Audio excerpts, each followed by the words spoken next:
Que déco.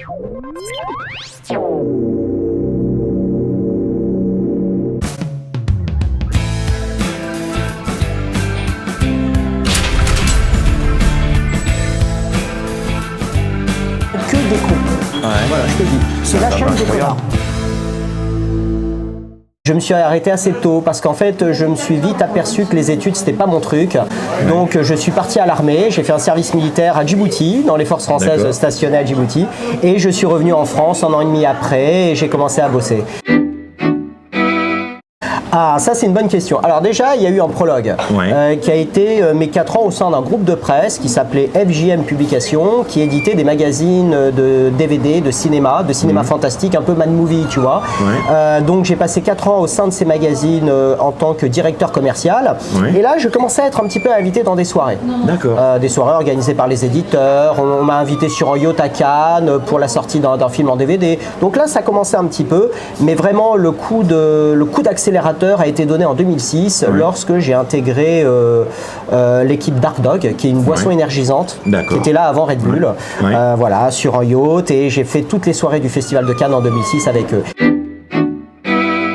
Il y a eu 2 rencontres très importantes dans ma vie au niveau de la jet set. Ça a d'abord été ma rencontre avec la personne qui est devenue ma meilleure amie, qui est Grace de Capitani, la célèbre actrice des Ripoud, des Soudeurs en vacances, du Canard à l'orange, on ne cite plus.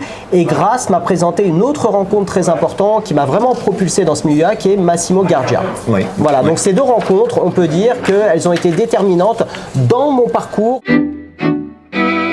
Il y a de tout, Dimitri. Il y a des gens sympas, accessibles, alors que lorsqu'on les connaissait derrière l'écran, on se disait mais qu'est-ce qu'il a l'air bête celui-là, qu'est-ce qu'il a l'air lourd. Et quand on les connaît en vrai, ce sont des gens tout à fait adorables. Et le contraire est également exact, c'est-à-dire qu'il y a des gens qui nous paraissaient très sympathiques à la télévision ou au cinéma, et lorsqu'on les rencontre, on se rend compte finalement qu'ils sont très antipathiques. Une actrice que j'ai bien connue qui s'appelle, c'est une actrice franco-marocaine qui s'appelle Loubna Abidar, qui a été nommée au César l'année dernière dans la catégorie meilleure actrice pour son rôle dans Much Love.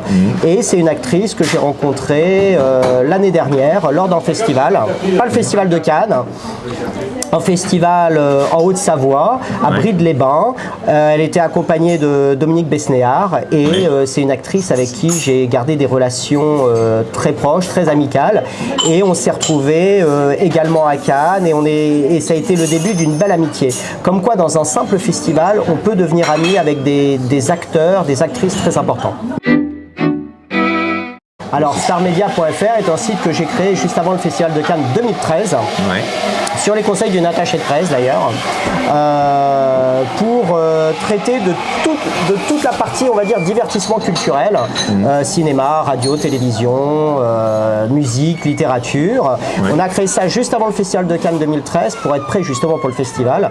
Et je dois avouer que le site a pris une ampleur tout à fait étonnante. C'est devenu, en fait, maintenant avec Star Media, je me fais inviter partout parce que des gens veulent des articles sur ce site. Donc c'est une belle réussite et on parle beaucoup de cinéma, on parle beaucoup de télévision, mais on parle aussi beaucoup de mondanité et de people. J'adore les stars, les célébrités, j'adore les connaître, j'aime les côtoyer, j'aime faire partie du monde du showbiz et je veux y rester, je veux être crédible aux yeux de ces gens et je veux leur faire comprendre que j'ai ma place parmi eux. C'était Laurent Ammar et n'oubliez pas d'aller jeter un œil sur son site. Si vous ne le connaissez pas, vous allez passer un moment vraiment agréable. Ça s'appelle Star Media. Redis-nous l'adresse. Alors, star avec un S, tiré du milieu, média sans S.fr.